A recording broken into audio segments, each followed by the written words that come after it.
ఉన్నత విద్యా ప్రక్షాళన పేరుతో పారదర్శకతకు తూట్లు పొడిస్తే సహించబోమని ఏఐఎస్ఎఫ్ రాష్ట్ర అధ్యక్ష కార్యదర్శులు హెచ్చరించారు. ఉన్నత విద్యా మండలి ఏపీఎస్సీహెచ్ఈ స్వయం ప్రతిపత్తిని దెబ్బతీసే ప్రభుత్వ చర్యలను తీవ్రంగా ఖండించారు.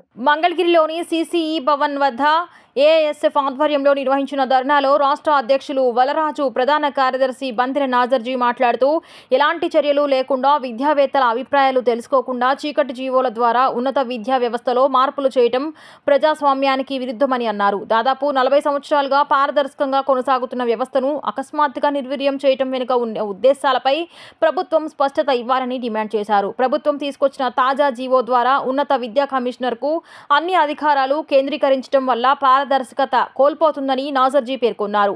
ప్రైవేటు కాలేజీల అనుమతులు, కోర్సుల ప్రారంభం, అడ్మిషన్, కౌన్సిలింగ్, ఫీజుల నిర్వహణ వంటి కీలక అంశాలను ఒకే అధికారికి అప్పగించడం వల్ల విద్యావేత్తల పాత్ర తగ్గిపోతుందని, విద్యారంగం వ్యాపారంగా మారే ప్రమాదం ఉందన్నారు.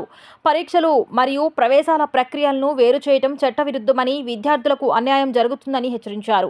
ఉన్నత విద్యారంగం ప్రక్షాళన అంశంపై రిటైర్డ్ ఐఏఎస్ అధికారి రెడ్డి సుబ్రహ్మణ్యం తదితర 7 సభ్యుల కమిటీ ఇచ్చిన నివేదికను వెంటనే బహిర్గతం చేసి మంత్రివర్గంలో సమగ్రంగా చర్చించాలని నాజర్జీ డిమాండ్ చేశారు. జీవో నెంబర్ 3ను వెంటనే ఉపసంహరించుకోకపోతే ఏఐఎస్ఎఫ్ ఆధ్వర్యంలో రాష్ట్ర వ్యాప్తంగా దశల వారీగా పెద్ద ఎత్తున ఉద్యమాన్ని ప్రారంభిస్తామని హెచ్చరించారు. ఉన్నత విద్యను నిర్వీర్యం చేసే ప్రయత్నాలను ఏఐఎస్ఎఫ్ ఎట్టి పరిస్థితుల్లోనూ సహించదని స్పష్టం చేశారు. ఈ కార్యక్రమంలో రాష్ట్ర సమితి సభ్యులు యశ్వంత్, ప్రణీత్, అమర్నాథ్, అజయ్, గణేష్, సతీష్ తదితరులు పాల్గొన్నారు.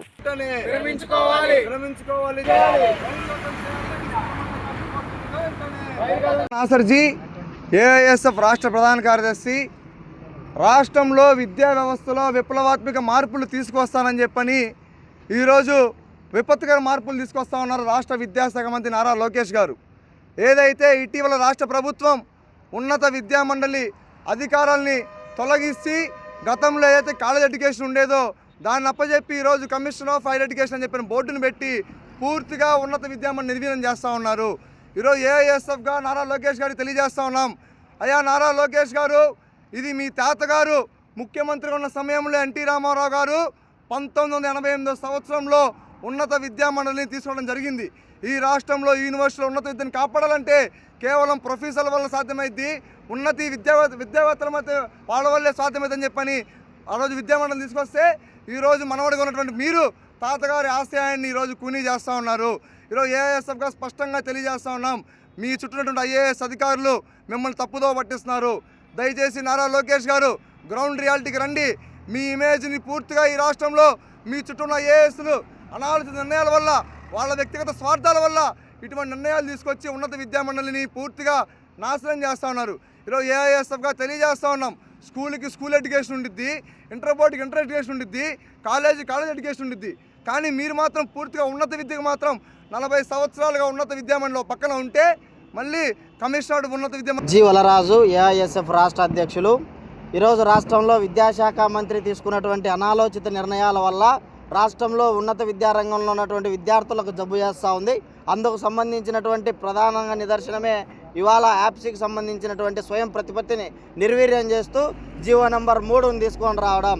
ఇవాళ సంవత్సరాలుగా ఉన్నత విద్యారంగానికి సంబంధించి రాష్ట్రంలో ఉన్నటువంటి అన్ని కళాశాలలను, విద్యార్థులకు సంబంధించిన సెట్లను, వాటి విధి విధానాలను ఒక సమీక్ష చేసి పరీక్షలు నిర్వహించే యాప్సీ యొక్క స్వయం ప్రతిపత్తిని దెబ్బతీసే విధంగా మీరు జీవో నెంబర్ 3ను తీసుకొని రావడం అంటే అత్యంత హేయమైనటువంటిది.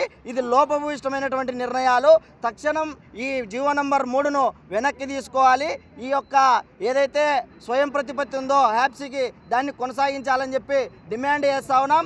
ఒక వైస్ ఛాన్సలర్లు ఉన్నటువంటి, ఒక ఉన్నత విద్యారంగానికి సంబంధించినటువంటి మేధావులు ఉన్నటువంటి యాప్సీలో వారి యొక్క నిర్ణయాలను, ఆ యొక్క కమిటీ రిపోర్టును బయట పెట్టకోకుండా నియంతపూరితమైనటువంటి పోకడలు చేస్తున్నటువంటి కార్పొరేట్ల విద్యాశాఖ మంత్రి వెంటనే తక్షణం ఆలోచన చేయకపోతే అఖిల భారత విద్యార్థి ఫెడరేషన్ ఆధ్వర్యంలో పెద్ద ఎత్తున ఆందోళన చేస్తాం. కేవలం ఈ విద్యాశాఖ మంత్రి డబ్బుల కోసం, యాప్సీలో ఉన్నటువంటి నిధులను దారి మళ్లించడం కోసమే ఈ నిర్ణయాలు చేస్తూ ఉన్నాడని చెప్పి మేము అభిప్రాయపడతా ఉన్నాం.